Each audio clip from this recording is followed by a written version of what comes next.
है। तो चलिए शुरू करते हैं सबसे पहले सवाल से। पहला सवाल है, मानव खोपड़ी में कितनी हड्डियां होती हैं? कितनी हड्डियां होती हैं? तो सही उत्तर होगा 8। मानव खोपड़ी में कितनी हड्डियां होती हैं? 8 हड्डियां होती हैं।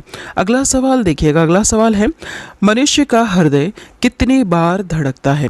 काफ़ी सिंपल सा सवाल है। सही उत्तर क्या होगा इसका? सही उत्तर ऑप्शन ए वाला, 72 टाइम्स धड़कता है 1 मिनट में। ठीक है, 1 मिनट में कितनी बार धड़केगा? 72 बार धड़केगा।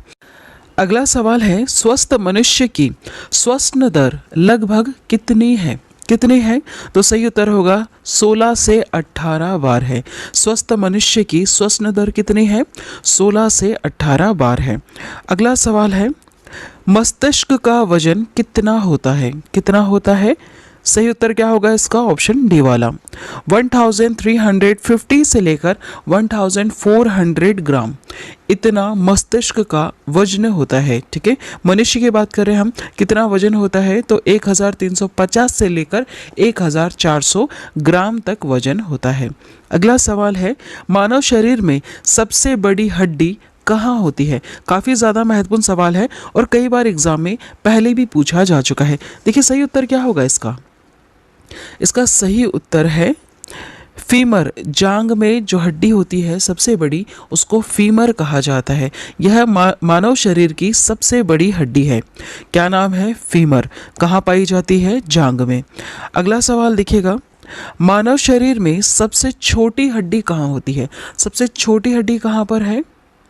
तो सही जवाब होगा इसका मध्य कर्ण में है। ठीक है, क्या नाम है जिसका? स्टेपिज नाम है। इस हड्डी का नाम क्या है? स्टेपिज। यह कहाँ है? मध्य कर्ण में है। सबसे छोटी हड्डी होती है मानव शरीर की।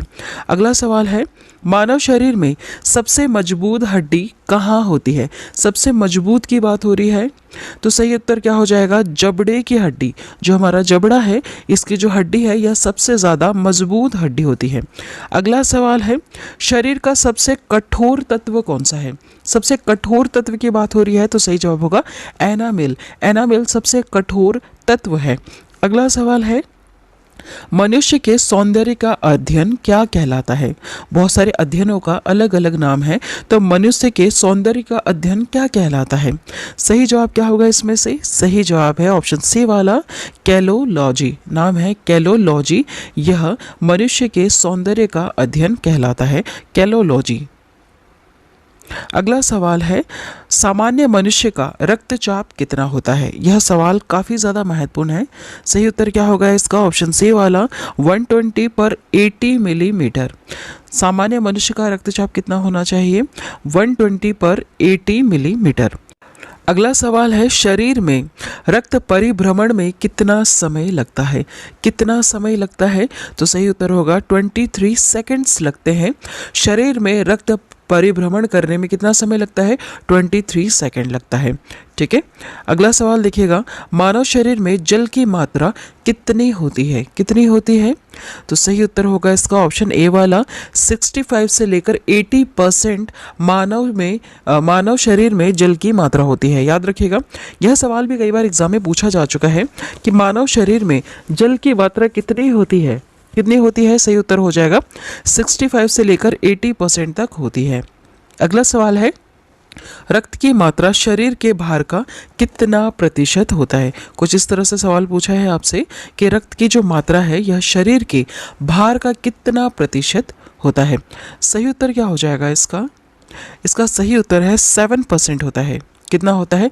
7% होता है।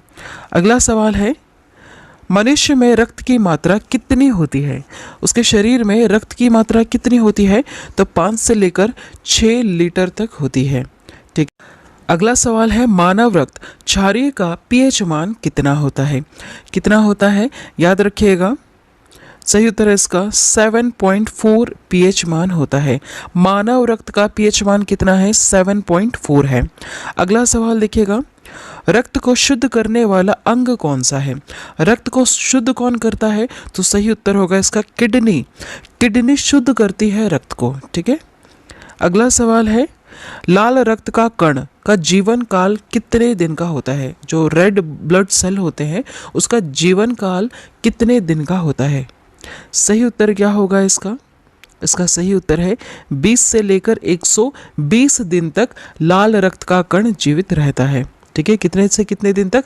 20 से लेकर 120 दिन तक लाल रक्त का कण जीवित रहता है। ठीक है, इसका जीवन काल कितना है? 20 से लेकर 120 दिन। याद रखिएगा, महत्वपूर्ण सवाल है।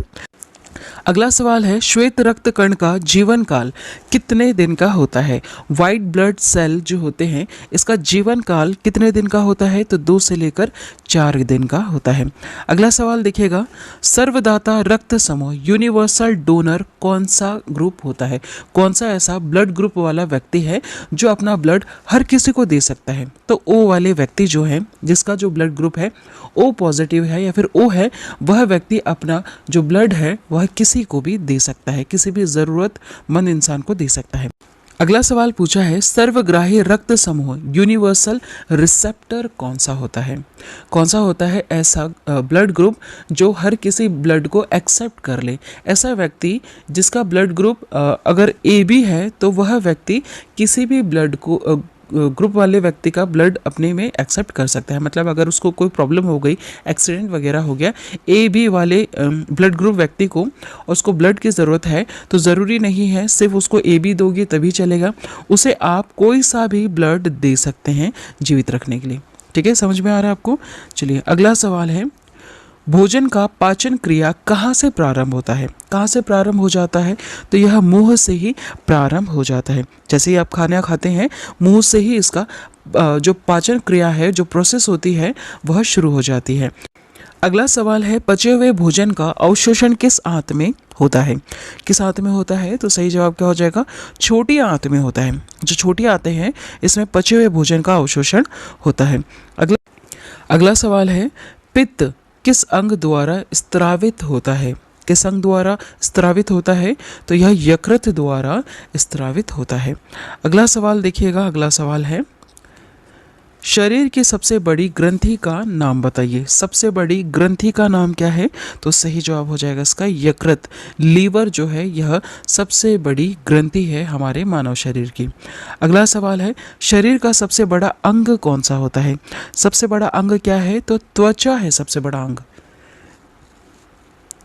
अगला सवाल, सबसे छोटी ग्रंथि का नाम बताइए। सबसे छोटी ग्रंथि कौन सी है? तो सही उत्तर हो जाएगा इसका पिट्यूटरी ग्रंथि। ठीक है, पिट्यूटरी जो ग्लैंड है यह सबसे छोटी ग्रंथि है। अब बताइए सबसे बड़ी ग्रंथि कौन सी है? जस्ट अभी हमने नाम पढ़ा, तो यकृत जो लीवर है यह शरीर की सबसे बड़ी ग्रंथि है। सबसे छोटी कौन सी है? तो पिट्यूटरी ग्लैंड है।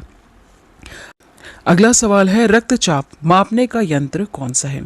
क्या कहते हैं हम उस यंत्र को जिससे रक्तचाप मापा जाता है? तो उसका नाम होगा ऑप्शन डी वाला स्फिग्मोमैनोमीटर। याद रखिएगा क्या लिखा है? स्फिग्मोमैनोमीटर होता है रक्तचाप मापने वाले यंत्र का नाम। ठीक है, ये जितने भी यंत्र होते हैं सारे आप याद रखिएगा क्योंकि यहाँ से सवाल पूछे जाते हैं। एक और बार याद कीजिएगा, रक्तचाप मापने का जो यंत्र है उसका नाम है स्फिग्मोमैनोमीटर। अगला सवाल देखिएगा, मनुष्य में कितनी जोड़ी पसलियां पाई जाती हैं? कितनी जोड़ी पसलियां पाई जाती हैं? तो 12 जोड़ी पसलियां पाई जाती हैं। अगला सवाल है, शरीर में हड्डियों की कुल संख्या कितनी है? कितनी कुल हड्डियां हैं आपके शरीर में? 206। कितनी हड्डियां हैं? 206। अगला सवाल है, मांसपेशियों की कुल संख्या कितनी है? सही जवाब क्या होगा इसका? सही जवाब ऑप्शन ए वाला 639। टोटल कितनी मांसपेशियां हैं? तो 639 मांसपेशियां हैं। अगला सवाल है, लार में पाया जाने वाला एंजाइम कौन सा है? क्या कहते हैं इसको? जो लार में एंजाइम पाया जाता है उसका क्या नाम है? सही जवाब होगा इसका टाइलिन। क्या है? टाइलिन। लार में पाए जाने वाले एंजाइम को क्या कहते हैं? हम टाइलिन कहते हैं। अगला सवाल है, लिंग निर्धारण होता है जब भी बच्चा जन्म लेता है तो वह मेल है या फीमेल, यह किस चीज़ पर डिपेंड करता है? यह डिपेंड करता है पुरुष क्रोमोसोम पर। ठीक है, यह किस पे डिपेंड करता है? पुरुष के क्रोमोसोम पर डिपेंड करता है कि जो बच्चा होना है यह मेल होगा या फीमेल होगा। अगला सवाल है, मनुष्य के हृदय में कितनी कोष्ठियाँ होती हैं? कितनी होती हैं? सही जवाब हो जाएगा 4 कोष्ठियाँ होती हैं। ठीक है, अगला सवाल देखिएगा। अगला सवाल है, शरीर में गुणसूत्रों क्रोमोसोम की संख्या कितनी है? काफ़ी महत्वपूर्ण सवाल है और कई बार एग्जाम में पूछा जा चुका है। सही उत्तर क्या होगा? सही उत्तर है इसका 46। शरीर में गुणसूत्रों क्रोमोसोम की संख्या कितनी है? तो 46 है। अगला सवाल है, शरीर की सबसे बड़ी कोशिका का नाम बताइए। इन चारों में से सबसे बड़ी कोशिका का नाम क्या है? सही उत्तर हो जाएगा इसका तंत्रिका तंत्र। तंत्रिका तंत्र जो है यह मानव शरीर की सबसे बड़ी कोशिका का नाम है। क्या नाम है? तंत्रिका तंत्र। अगला सवाल है, शरीर में अमीनो अम्ल की संख्या कितनी है? कितनी होती है? तो सही उत्तर होगा इसका 20 होती है। शरीर में अमीनो अम्ल की संख्या कितनी होती है? 20 होती है। अगला सवाल देखिएगा, शरीर में प्रतिदिन लगभग कितना मूत्र बनता है? कितना बनता है? सही जवाब हो जाएगा इसका 1.5, 1.5 लीटर इसमें मानव शरीर में मूत्र बनता है। अगला सवाल देखिएगा, अगला सवाल है, मूत्र किस कारण दुर्गंध देता है? यह सवाल कई बार एग्जाम में पूछा जा चुका है। सही जवाब क्या हो जाएगा इसका? सही जवाब है यूरिया के कारण। मूत्र किस कारण दुर्गंध देता है? तो यूरिया के कारण दुर्गंध देता है। अगला सवाल है, मानव मूत्र अम्लीय का पीएच मान कितना है? सही जवाब क्या हो जाएगा इसका? 6। कितना है पीएच मान? 6 है। अगला सवाल, विटामिन ए संचित रहता है, किसमें संचित रहता है? यकृत में संचित रहता है। अगला सवाल है, शरीर का सामान्य तापमान कितना होता है? काफ़ी महत्वपूर्ण सवाल है और कई बार एग्जाम में पूछा जा चुका है। सही उत्तर क्या हो जाएगा इसका? ऑप्शन ए वाला। देखिए, कितना सामान्य तापमान होता है मानव शरीर का? तो 98.6 फ़ारेनहाइट होता है, या फिर आप कह सकते हैं 37 डिग्री सेल्सियस, या फिर आप कह सकते हैं 310 के मानव शरीर का सामान्य तापमान होता है। ठीक है, यह तीनों चीज़ें बिल्कुल सही है। अगर आपको ऑप्शन में से इन तीनों में से कुछ भी एक दिया जाए या फिर ये तीनों चीज़ें दी जाए तो इन पर टिक लगाइएगा। ठीक है, मानव शरीर का सामान्य तापमान कितना होता है? 98.6 फ़ारेनहाइट और 37 डिग्री सेल्सियस या फिर 310 के होता है। अगला सवाल है, शरीर में टीबिया नामक हड्डी कहाँ पाई जाती है? कहाँ पर पाई जाती है? तो सही उत्तर हो जाएगा इसका पैर में पाई जाती है। ठीक है, टीबिया नामक हड्डी कहाँ पाई जाती है? पैर में पाई जाती है। अगला सवाल, शरीर में ऊतकों का निर्माण किसके द्वारा होता है या फिर किससे होता है? तो सही उत्तर हो जाएगा प्रोटीन से होता है। शरीर में ऊतकों का निर्माण किससे होता है? प्रोटीन से होता है। अगला सवाल है, मस्तिष्क का बड़ा भाग क्या कहलाता है? यह सवाल कई बार एग्जाम में पूछा जा चुका है। सही उत्तर क्या होगा इसका? ऑप्शन डी वाला, प्रमस्तिष्क। इसे हम इंग्लिश में सेरेब्रम कहते हैं। ठीक है, जो प्रमस्तिष्क है सेरेब्रम, यह मस्तिष्क का सबसे बड़ा भाग